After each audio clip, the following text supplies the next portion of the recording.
Reino Kakongo. Bem, por enquanto, nós ainda estamos falando de reinos vizinhos, muito próximos linguisticamente, mas eram várias línguas, tá? Que ficaram conhecidas depois como o Kikongo. Mas o Kikongo consistia em diversas línguas. Diversas línguas. Então, os reinos que nós estamos falando até agora, dos Bantus, né? Os Bantus, eles eram muito próximos uns dos outros e tiveram grande influência na cultura brasileira. Muita mesmo, em todos os sentidos, tá? Enfim, então todos tributavam para o Reino do Congo. O Reino do Congo era o principal. Você tinha o Reino Nigoio ou Nagoio, certo? Ou Angoio. Você tinha o Reino Loango e você tinha o Reino Kakongo. Para te dar um exemplo, a língua falada pelo Reino Kakongo se chamava San, de estrutura Kikongo, que fazia estrutura do proto-banto, que era composto por mais de 3.000 raízes, que consistia no banto, certo? Olha o tamanho desse universo linguístico, consequentemente cultural, certo? Eles tinham muita proximidade entre eles, tá? O Reino do Congo, o Kakongo, o Loango e o Nigoio. Tanto que tinham algumas culturas, né? alguns laços políticos entre eles que deveriam ser cumpridos. Por exemplo, o rei Kakongo tinha que se casar com uma rainha do Reino do Congo, certo? O rei do Reino Loango tinha que se casar com uma princesa do Reino Kakongo. Então esses laços eram feitos dessa forma, familiarmente, para deixar as etnias cada vez mais poderosas sobre as demais etnias, porque eram várias, né? E antes dessa estrutura de reino, né, que é uma coisa muito ocidental, uma coisa muito europeia, na verdade eram povos nômades, certo? E foram se agrupando etnicamente para conseguir, de repente, né, mais consistência entre as suas necessidades. Beleza? Então estamos falando do Reino Kakongo, tá? Da etnia Bakongo, da religião Bakongo, ou seja, religião ancestral, religião que louvava as divindades com um nome específico, Inquices.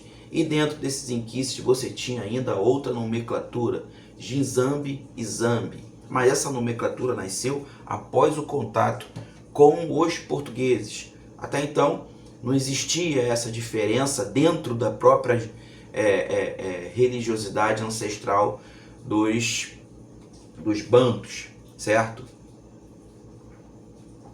Então você se concentrava em Inquices. Após, né, a chegada dos portugueses, que começa aí com as expedições de Diogo Cão por volta do século XIV e século XV, foi Diogo Cão que chegou na foz do Rio Zaire, e aí aconteceu o primeiro contato entre, né, os reinos com os portugueses.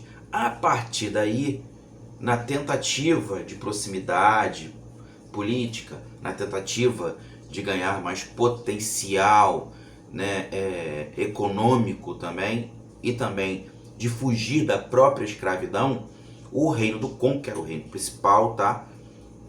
Era a força tributária, ele começa a adotar a cultura portuguesa. Ele vai a Portugal, conhece, né, a casta de Portugal, e aí ele passa a ter um nome europeu, passa a se chamar Rei Afonso I, conhecido como Rei Bisnaga. Esse cara, ele começa a escrever sobre os demais reinos, esse cara começa a ter proximidade com os portugueses, ele aceita a religião cristã dividindo com a religião ancestral, né, dentro do próprio reino.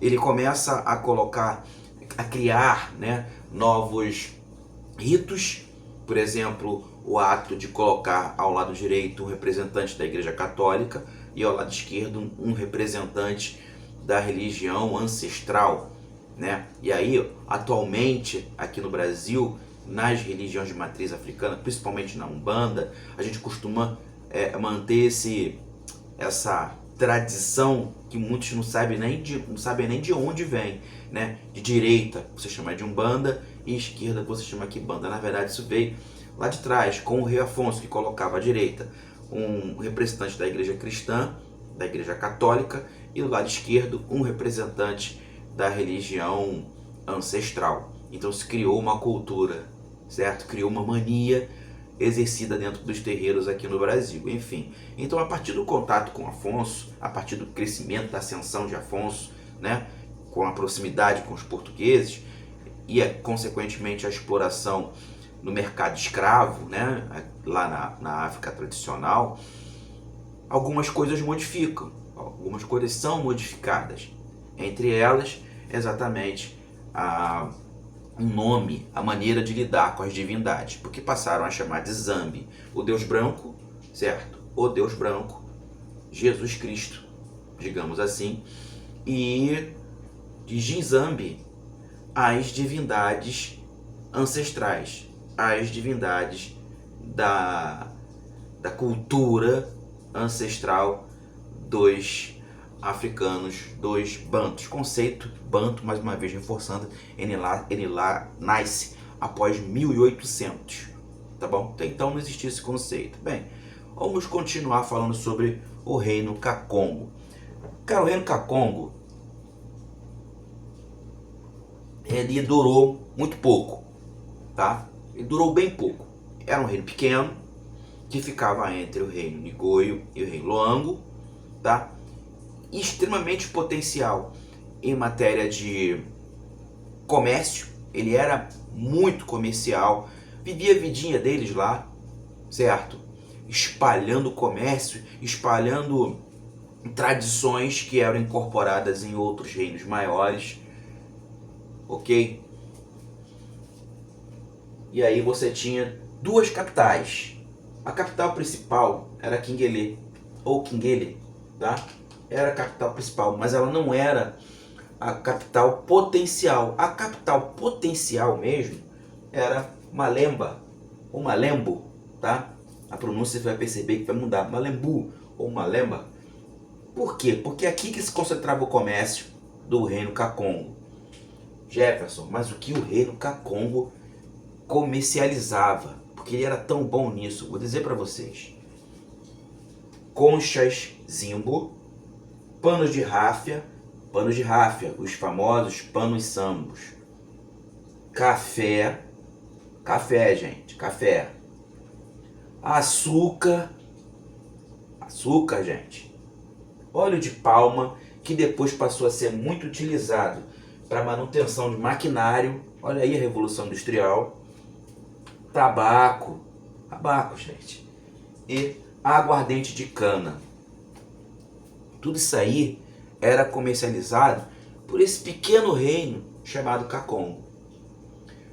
Gente, mas como esse reino sofreu na escravidão? Ele foi dizimado, ele foi explorado. Esse reino, ele foi simplesmente, de todos, o mais destruído da África, por vários motivos. E aí muita gente me critica porque eu critico fortemente o imperialismo e o capitalismo que começou a nascer com força nessa época aqui. Ah, Jefferson, você tem um posicionamento político? Eu não estou falando aqui nos vídeos em relação à África sobre posicionamento político, de forma nenhuma. Eu estou apenas expondo o que destruiu a África e até hoje a África não conseguiu se reerguer economicamente, politicamente, em todos os sentidos. Hoje a África continua numa eterna luta e continua sendo explorada. Atualmente a Nigéria, que detém, né, o maior potencial no continente africano entre petróleo e gás, fez uma denúncia à ONU de tentativas, né, de ataques políticos, criando fakes e mais fakes da Ucrânia, que vive uma guerra com a Rússia. Ela vem denunciando a Ucrânia de várias formas. Olha só, a Ucrânia em guerra com a Rússia, com um presidente que já não é mais presidente, tá? Zelensky não é mais presidente de fato da Ucrânia, tentando influenciar na África, certo? E a Nigéria com um tremendo potencial de petróleo e gás. Então, a minha intenção aqui não é essa. A gente em algum momento vai falar de geopolítica e, né, consequências, né, da exploração africana na nossa vida, na nossa religiosidade aqui no Brasil. A gente vai chegar a esse ponto lá, muito lá na frente. Então aqui não é uma crítica, aqui é uma construção. Então vamos lá. Nós tivemos 3 tipos de explorações, né, inicialmente na África, dos europeus, né, com consequências diferentes. Você tinha a exploração colonial direta, você tinha a indireta, a pesada e a leve. Portugal foi o primeiro país a colocar os pés em solo africano e o último a sair, depois da ditadura de Salazar. E com muita força dos demais países, né? Muita força, muita cobrança, certo? A influência colonial de Portugal na África era chamada de uma influência direta. Por quê? Em conjunto, em sociedade com a Igreja Católica, com a Igreja Cristã, né? Eles influenciaram tanto na linguística quanto na cultura, certo? Trouxeram uma nova percepção política, porque não tinha limite territorial.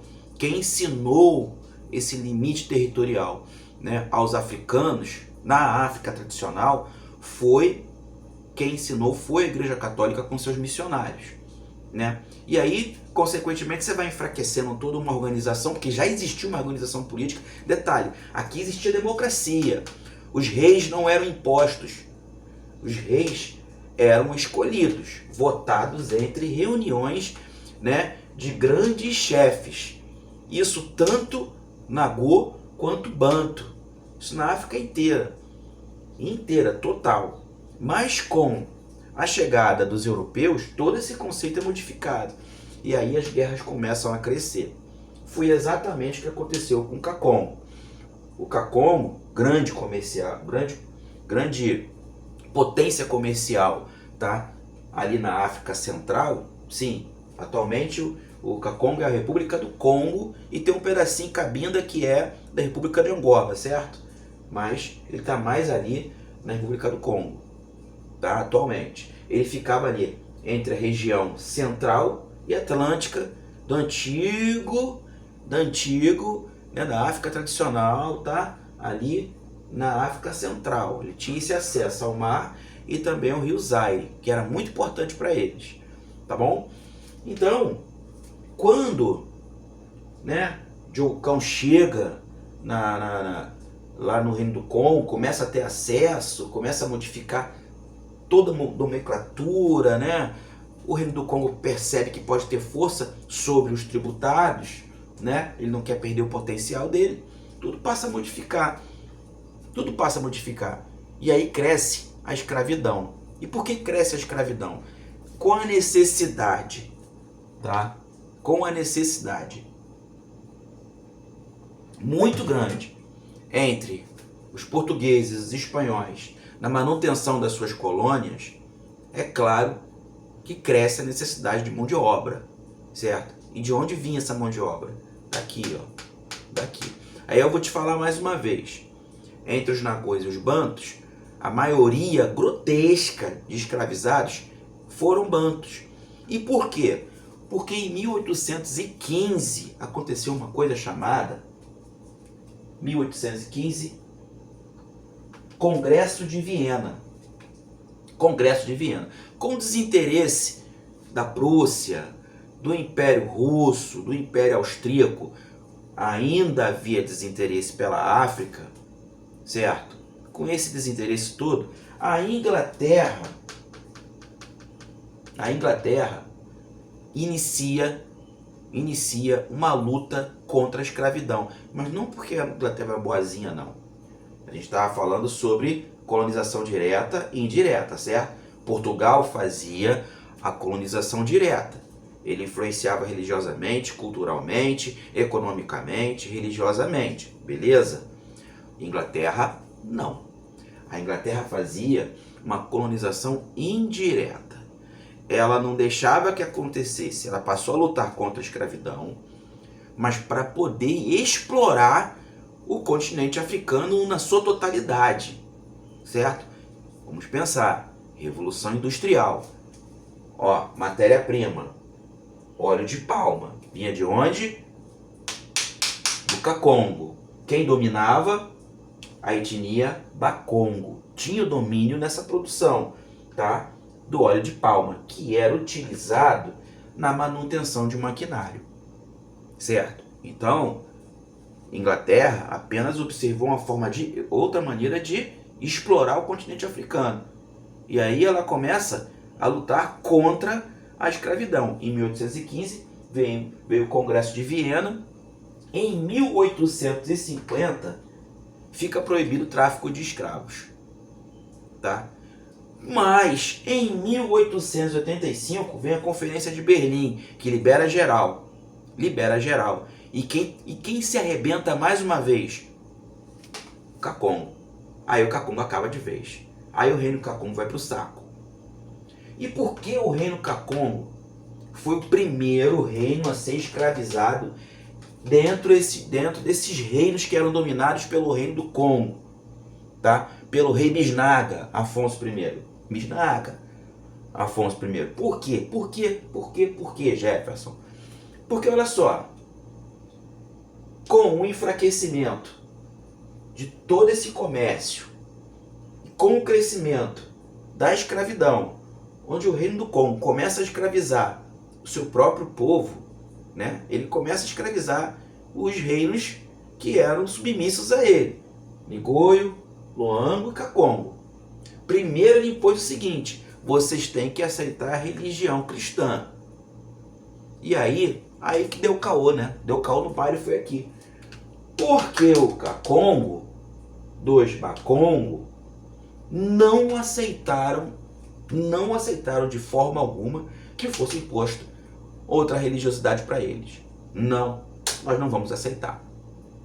E aí eu te falo uma coisa, dentro dessa etnia Bakongo, que era dominante no reino Kacongo, tinham várias etnias, gente. Para você pegar uma visão legal, a República Democrática do Congo hoje tem mais de 200 etnias. Hoje, atualmente, tá? Atualmente. Então imagina aqui, né? Eram etnias nômades, já falei isso, que se juntaram para construir um reino e conseguir um pouco de estabilidade. Estabilidade social e econômica, beleza? Então, beleza. Bakongo, do reino Kacongo, não, a gente não vai mudar de religião, não. Nossa religião continua sendo os ancestrais. Os inquices.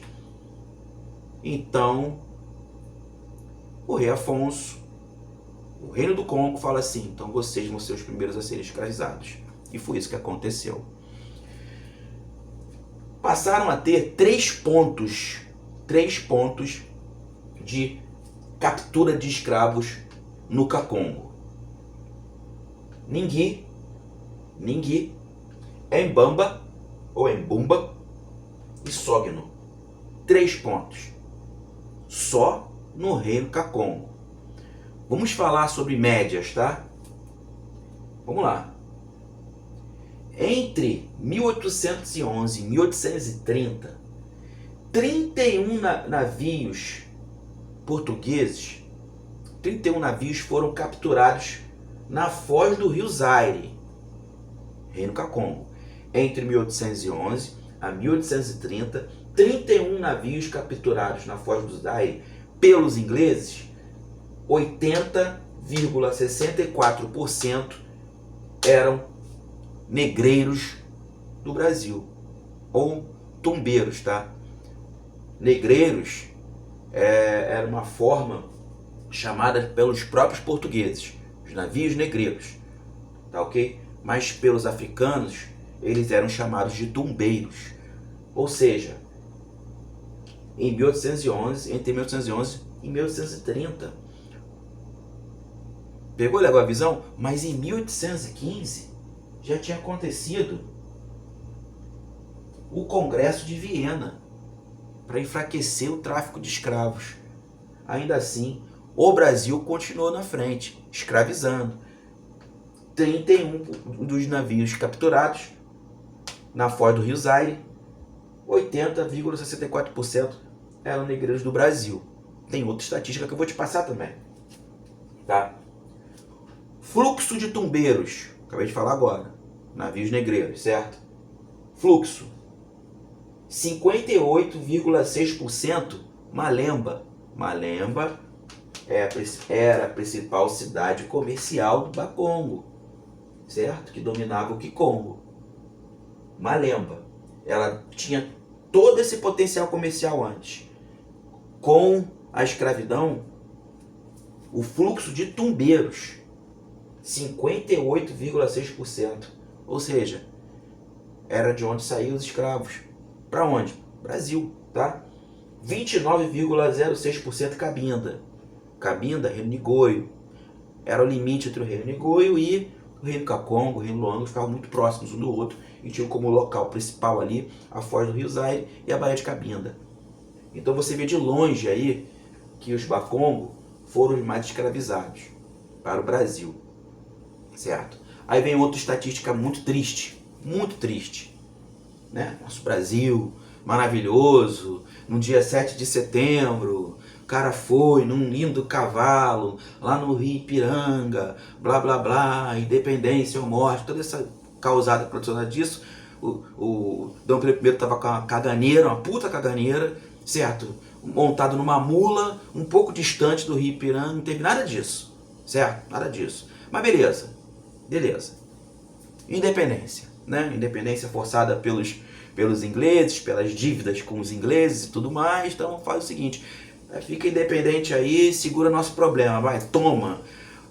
A dívida não é mais de Portugal, a dívida agora é do Brasil, do novo Brasil, certo? Com os ingleses. Olha só, gente. O que acontece? Já estava praticamente proibido o tráfico de escravos, né? E Inglaterra fazia supervisão. Inglaterra abordava os navios, né? Para fazer aquela revista e achar o que tinha dentro deles, certo? Eram feitos relatórios sobre isso. E os navios, mais de 80% eram navios negreiros ou tumbeiros para o Brasil. O Brasil, gente, certo? E quando esse fluxo ganha mais potencial? A partir de 1822. Por quê? Porque a capital, né, do Brasil passou a ser o Rio de Janeiro, certo? Então, a necessidade de mão de obra, de escravos, aumentou, triplicou, o bagulho ficou doidaço, escraviza mais. E de onde? Do Kakongo. Portanto, eu sou carioca, nascido no Morro da Providência, primeira favela do Rio de Janeiro. Ali, ó, de cara pro Valongo, certo? Eu brincava ali antes de acontecerem aquelas escavações. Eu descia pela ladeira do Livramento com os meus pais, eu morava na Rua do Monte e passava o dia brincando ali na praça, né? Tinha rapaziada ali, cabeça branca, ficava jogando dominó e jogando buraco, né? Um buraco apostado, jogo de ronda e tudo mais, tinha ali, e tinha a praça na frente, eu ficava andando de bicicleta, tinha os brinquedos, depois foram feitas escavações e acharam o Valongo ali, certo? Isso quer dizer o quê? Que meu sangue é Bakongo. De onde? Do Kakongo. Porque foram os mais escravizados, foram destruídos e vieram para o Brasil, principalmente a partir de 1822, com a necessidade de mais mão de obra. Uma coisa foi identificada pelos ingleses nas suas revistas aos navios negreiros, aos tumbeiros. A aguardente.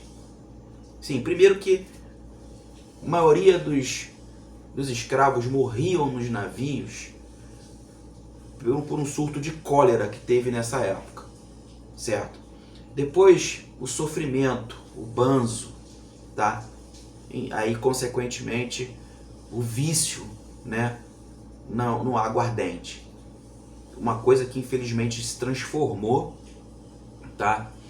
e até hoje faz parte da cultura, principalmente aqui do Rio de Janeiro, a dificuldade de lidar com os vícios, porque, né, é conhecidamente, quem, assim, dentro da área da psicanálise é conhecido como contracatexia, né, ou seja, para combater a ansiedade, a depressão, qualquer tipo de alucinógeno. Daí nós temos as bebidas alcoólicas, depois vieram as demais drogas que são proibidas, mas a principal de todas nunca foi proibida, dificilmente, né, a bebida alcoólica. A aguardente, ela começa aqui, ó. Ela começa aqui, com o sofrimento dos nossos ancestrais, né? Ou seja, olha o tamanho dessa roda. Eu não estou criticando, eu estou dizendo o que aconteceu, certo? Isso aconteceu devido a uma coisa chamada necessidade de produção, capitalismo, certo? Se é o certo, se é o errado, se existe possibilidade de um capitalismo sustentável, acho que a humanidade ao longo do tempo vai conseguir acertar esses detalhes. Mas a humanidade, isso quer dizer o quê? Que seja de maneira humanista, que seja de maneira igualitária. Bem, assim eu penso. Beleza? Detalhes a gente fechar esse vídeo que tá enorme. Vamos lá.